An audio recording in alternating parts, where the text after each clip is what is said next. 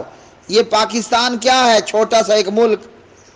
صدیق اور فاروق اور عثمان اور علی اور حسن اور معاویہ رضی اللہ عنہ مجمعین کی حکومتوں کے مقابلے میں تو کیا پھدی کا شوربہ، وہ گنجی دوسی کے تھے، گنجی نچڑے سی کے، جی ادھر سے ادھر وٹا مارو پاکستان ختم، بھائی اتنی سی حدود ہے۔ وہ لوگ سینکڑوں، ہزاروں، لاکھوں میل کی حکومتوں کے لیے انہوں نے ایک دوسرے سے لڑائی نہیں کی۔ اللہ اکبر۔ حکومت اور کرسی اگر ٹارگٹ ہوتی، اللہ کے بندے ہو، نبی پاک جناب محمد الرسول اللہ صلی اللہ علیہ وسلم کے نواسے ہیں، جناب حضرت امام حسن ابن علی ابن ابی طالب ابن عبد المطلب علیہ السلام۔ اللہ اکبر، اللہ اکبر۔ جناب حضرت حسن نے، میں اپنے الفاظ میں کہوں، امام حسن بن علی علیہ السلام نے خلافت و حکومت پلیٹ میں رکھی اور امام معاویہ بن ابی سفیان رضی اللہ تعالی عنہما کے حوالے کر دی۔ آج دنیا کا کوئی مولوی یہ کرے گا؟ آج کی دنیا کا یہ مولوی کرے گا؟ امام حسن ابن علی بھی مولوی تھے، قرآن کے حافظ اور قاری تھے، نبی کے نواسے، جنت کے نوجوانوں کے سردار تھے۔ ہاں جی، ہمارے لیے تو یہ آئیڈیل ہیں، ہمارے لیے نواز شریف، شہباز شریف، عمران، حمزہ، یہ ہمارے آئیڈیل نہیں ہیں، ہمارے لیے صحابہ کی جماعت آئیڈیل ہے۔ قرآن کریم فرقان حمید نے کیا فرمایا؟ فَإِنْ آمَنُوا بِمِثْلِ مَا آمَنْتُمْ بِهِ فَقَدِ اهْتَدَوْا۔ قرآن نے کیا کہا؟ وَالسَّابِقُونَ الْأَوَّلُونَ مِنَ الْمُهَاجِرِينَ وَالْأَنصَارِ وَالَّذِينَ اتَّبَعُوهُمْ بِإِحْسَانٍ رَضِيَ اللَّهُ عَنْهُمْ وَرَضُوا عَنْهُ۔ قرآن نے تو ہمیں ہمارے یہ آئیڈیل بنائے ہیں۔ امام حسن ابن علی نے، میں اپنے الفاظ میں کہہ رہا ہوں، پلیٹ میں خلافت اور حکومت رکھی، جیسے آپ کسی کو کھانے کے لیے جناب کہیں کہ لو جی حضرت یہ برگر کھا لو، یہ آپ جناب پیزا کھا لو، تو امام حسن ابن علی نے پیزے اور برگر کی طرح خلافت اور حکومت پلیٹ میں رکھی، اور پیارے نبی علیہ السلام کے سالے ام حبیبہ رضی اللہ تعالی عنہ کے بھائی ابو سفیان کے بیٹے امام معاویہ بن ابی سفیان رضی اللہ عنہما کے حوالے کر دی۔ اور اگر آج ہم دیکھ لیں نا، علماء تو انبیاء کے وارث ہے نا، لیکن ہمارا کردار وہ نہیں رہا، معذرت کے ساتھ۔ اگر ہم بیچ میں رکھ دیں خلافت، مثال کے طور پر ہم ایک پلیٹ میں رکھ دیتے ہیں وزیر اعظم کی کرسی، وزیر اعظم آف پاکستان، اس پلیٹ کے ایک طرف بٹھا دیں ساجد میر کو، ایک طرف بٹھا دیں ساجد نقوی کو، ایک طرف بٹھا دیں جناب علامہ فضل الرحمان صاحب کو، باقیوں کو چھوڑو، میں صرف مولویوں کی بات کر رہا ہوں، ایک طرف آپ بٹھا دیں جماعت اسلامی کے لوگوں کو، کیا ساجد میر یہ پلیٹ وزیر اعظم کی کرسی ساجد نقوی کے حوالے کرے گا؟ بلکہ ایک دم سے یہ چاروں پانچوں پلیٹ پر حملہ آور ہو جائیں گے۔ یہ علماء کا اور یہ صحابہ کے پیروکاروں کا طریقہ نہیں ہے، بلکہ اللہ اکبر، مجھے بڑی پیاری سے سونی بات یاد آئی۔ امام ابو حنیفہ، امام اعظم نعمان بن ثابت رحمۃ اللہ علیہ کی سیرت میں ہے کہ انہیں وقت کے خلیفے نے کہا کہ ہم آپ کو چیف جسٹس آف مملکت بناتے ہیں۔ امام صاحب نے کہا نا، میں نہیں مانتا، یہ آپ کو سیرت نعمان بن ثابت میں بھی مل جائے گی، اور بھی بہت ساری کتابوں کے اندر امام صاحب کے واقعات میں یہ واقعہ لکھا موجود ہے۔ آج ہم کہتے ہیں نا کہ ہم حنفی ہیں جی، ابو حنیفہ کے پیروکار ہیں، تو امام ابو حنیفہ کو وقت کے خلیفے نے پلیٹ میں رکھ کر کے دیا کہ جناب آپ کو چیف جسٹس آف مملکت بناتے ہیں، اور وہ کوئی 4 صوبوں کا 5 صوبوں کا چیف جسٹس نہ ہوتا، لاکھوں ہزاروں میل پر مبنی اسلامی ریاست کے چیف جسٹس ہوتے۔ ٹھیک ہے جی، اور زندگی بھر ریٹائر بھی نہیں ہوتے، جب تک موت نہیں آتی ریٹائرمنٹ بھی نشتا، کوئی ریٹائرمنٹ نہیں ہوگی۔ امام صاحب نے انکار کر دیا۔ اگر آج کے مولوی ہوتے تو ہم آپس میں لڑ پڑتے، ایک کہتا میں نے بننا ہے، دوسرا کہتا ہے میں نے بننا ہے۔ اسی پاداش میں امام ابو حنیفہ کو جیل کیا گیا، جیل میں ان کو چکیاں پیسنے پر مجبور کیا گیا، اور تاریخ نے لکھا ہے، مورخین کا کہنا ہے واللہ عالم، امام صاحب کا جنازہ بھی بالآخر جیل سے نکلا۔ جرم کیا تھا؟ کہ میں نے چیف جسٹس صاحب مملکت نہیں بننا۔ تو علماء کا، اور امام صاحب کیا کام کرتے تھے؟ لوگوں کو دین پڑھاتے تھے، دین سیکھتے تھے، لوگوں کو سکھاتے تھے، جس کا کام اسی کو سانجھے۔ ہمارا کام ہے قرآن پڑھیں، قرآن پڑھائیں، ہمارا کام نہیں ہے کہ ہم آوارہ لوگوں کی طرح، جی جملے پر غور کرو، ہمارا کام نہیں ہے کہ ہم آوارہ لوگوں کی طرح گلی گلی محلے محلے جا کر ہمیں ووٹ دو، ہمیں ووٹ دو، یہ ہمارا کام تو نہیں ہے۔ ہم ممبر و محراب کے وارث ہیں، ہم ممبر رسول صلی اللہ علیہ وسلم کے وارث ہیں، اپنے کام کی اہمیت کو سمجھیں۔ اگر آج کا یہ مولوی سیاست سے جی اور اس جمہوریت سے اپنے آپ کو الگ کر لے اور دعوت اور تبلیغ کے کام سے جوڑ لے، اللہ کی قسم نقشہ یہ ہوگا۔ وہ ایک بہت بڑے تابعی تھے صحابہ کرام کے دور میں، اور مکہ کے بڑے عظیم مفتی تھے۔ وقت کا خلیفہ یا گورنر بیت اللہ میں ملاقات ہوئی مطاف میں، کہا حضرت کوئی ضرورت ہو تو بیان کریں۔ ان مکہ کے مفتی نے کہا کہ اللہ کے گھر میں مطاف میں آپ سے مانگوں؟ شرم کی بات ہے۔ کچھ وقت بعد ان مفتی صاحب کی مطاف سے باہر ملاقات ہو گئی، تو وہ گورنر یا خلیفہ کہنے لگے حضرت اب آپ اپنی ضرورت بتائیں، اب تو آپ مطاف میں نہیں ہیں۔ مکہ کے وہ عظیم مفتی تابعی کہنے لگے اللہ سے اتنا مانگ لیا، تمہارے سے مانگنے کی ضرورت نہیں ہے۔ اور آج کے ملاؤں کا حال کیا ہے کہ بی بی بے نظیر کے آگے گھٹنے جوڑ کر کے بیٹھے ہیں، ہاں جی، معذرت کے ساتھ کہ جناب عہدے اور وزارتیں، ہاں جی، وہ اپنے منہ سے مانگے جا رہے ہیں۔ دو بندے نبی پاک علیہ السلام کے پاس آئے اور کہا کہ ہمیں وزارت دو، آپ نے کہا مانگنے والوں کو میں نہیں دیا کرتا، جاؤ۔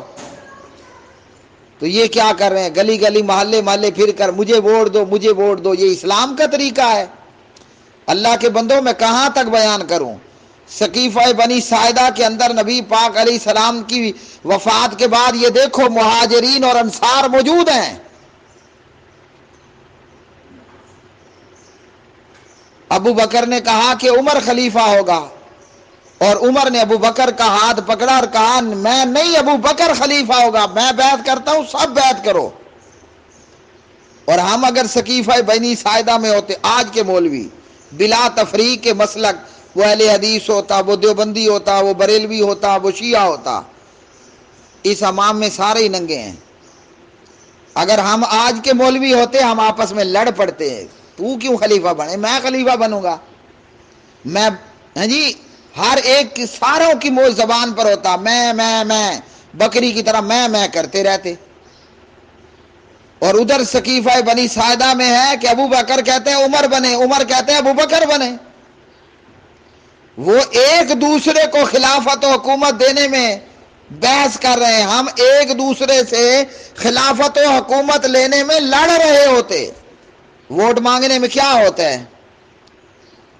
ووٹ مانگنے میں یہ ہوتا ہے کہ جناب پی ٹی آئی کو ووٹ مت دو، یہ اسلام دشمن ہے، ہاں جی، یہ پی پی پی کو ووٹ مت دو، یہ سیکولر ہے، مولوی کو مت دو ووٹ کہ یہ جناب بنیاد پرست ہے۔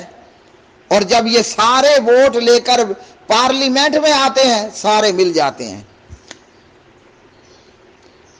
ہاں جی، یہ سارے، یہ عمران نیازی کیا کہتا رہا ہے کہ وہ پرویز، کیا نام ہے اس کا، وہ پرویز کون ہے کاف لیگ کا، ہاں جی، عمران نیازی نے کہا کہ یہ پنجاب کا سب سے بڑا چور ہے یہ پرویز، جو غالباً ابھی وزیر اعلیٰ ہے قومی اسمبلی پنجاب کا، صوبائی اسمبلی پنجاب کا، پرویز الہی، یہ پنجاب کا سب سے بڑا چور ہے۔ اور جناب آصف علی زرداری کو کہا کہ یہ قاتل ہے۔ اور وہ کاف اپنا وہ کون سی لیگ ہے کراچی کے اندر، متحدہ والوں کو کہا کہ یہ فلاں فلاں ہے، یہ کہہ کر لوگوں سے ووٹ مانگے، اور جب پارلیمنٹ میں آئے تو وہ پنجاب کا سب سے بڑا چور اس کی حکومت بنانے میں اس کا کلیگ ہو گیا۔ ہاں جی، وہ متحدہ مجلس عمل وہ متحدہ قومی موومنٹ جو پاکستان اور اسلام دشمن تھی، ان کے ساتھ مل کر حکومت بنا رہے ہیں۔ لا حول ولا قوت الا باللہ۔ اللہ تعالیٰ پاکستان کو سلامت رکھے۔ سیاست اور جمہوریت میں یہ ایسے بے وقوف ہیں کہ پاکستان کے اس چمن کو اجاڑنے کے لیے تیار بیٹھے ہیں۔ ویسے تو ہوگا بریلوی کہے گا کہ اہل حدیث گستاخ ہے، اور اہل حدیث ہم علی الدلیل کہتے ہیں کہ یہ مشرک ہیں اور کفری اور شرکی عقائد ہیں۔ کل کو جناب ہم دیکھیں گے کہ طریق لبیک اور طریق اللہ اکبر اور مرکز جمعیت اہل حدیث یہ قومی اسمبلی میں اکٹھے ہوں گے، تو کہاں گیا وہ گستاخ کے فتوے، کہاں گیا وہ مشرک ہونا؟ اللہ سبحانہ و تعالی ہمیں مرتے دم تک مسجدوں کو آباد کرنے والا بنائے۔ کل قیامت کے دن ہمارا نام لے کر ہمارے متعلق اللہ آواز لگائے، آ جاؤ میرے پڑوسیوں۔ اور پیارے وآخر دعوانا بھائیوں، اس الحمد پر للہ ایک رب العالمین۔ شیطانی شبہ اور شیطانی وسوسہ، وہ لوگ جو کل کلاں جمہوریت اور ووٹ کی سیاست کو حرام اور کفر بتاتے تھے، اور لطف کی بات یہ ہے کہ آج بھی جمہوریت اور ووٹ کی سیاست کو کفر بتاتے ہیں، لیکن معاملہ ان کا یہ ہو چکا ہے، یحرفونہ من بعد ما اکلوہ وہم یعلمون۔ سورۃ البقرہ آیت نمبر 75 پارہ نمبر 1۔ وہ تعریف کر دیتے تھے اس میں بعد اس کو سمجھ لینے کے، اور وہ جانتے تھے۔ یہ یہود کے متعلق بتایا گیا۔ آج لوگوں کا یہ حال ہے، کل بھی کہتا تھا جمہوریت کفر ہے، آج بھی کہتا ہے جمہوریت کفر ہے، کہتا ہے ہم سیاست میں آئے ہیں، پھر کہتا ہے کہ ہم لوگوں سے ووٹ لینے جاتے ہیں اور ووٹ مانگنے جاتے ہیں، ہاں جی، اور پھر انہی ووٹوں کے ذریعے پارلیمنٹ کے اندر، صوبائی اور قومی اسمبلیز کے اندر آنے کی کوشش کرنا۔ ایک طرف کہنا کہ جمہوریت کفر ہے، پھر کہنا کہ ہم سیاست میں آئے ہیں، پھر کہنا کہ ہم لوگوں سے ووٹ مانگنے آئے ہیں۔ عجوبہ، اسے کہتے ہیں یحرفونہ من بعد ما اکلوہ وہم یعلمون۔ ہاں جی، بات کو سمجھ لینے کے بعد اس میں تعریف کرنا جانتے بوجھتے ہوئے۔ وہ کسی سیانے نے بڑی خوبصورت بات کہی ہے، ہک چور تے دوجا چترا۔ یہ مثال ایسے ہی لوگوں پر چسپاں ہوتی ہے، ہک چور دوجا چترا۔ جمہوریت کفر ہے، ہم سیاست میں آئے ہیں، جمہوریت کفر ہے، ہم ووٹ لینے آئے ہیں۔ انا للہ و انا الیہ راجعون۔ تو پیارے بھائیوں، یہ ہے صورتحال آج گمراہی کا۔ اللہ تعالیٰ ہمیں ہر قسم کی گمراہیوں سے اپنی امان میں رکھے۔ جمہوریت کفر ہے تو جمہوریت میں آنا بھی، ووٹ مانگنا بھی، پارلیمنٹ میں پہنچنے کی کوشش کرنا، یہ سب حرام ہے۔ رہ گیا گالم گلوچ اور برا بلا کہنا، ابھی تو ابتدائے عشق ہے، آگے آگے دیکھیے ہوتا ہے کیا، کل وہ مرلہ بھی آنے والا ہے۔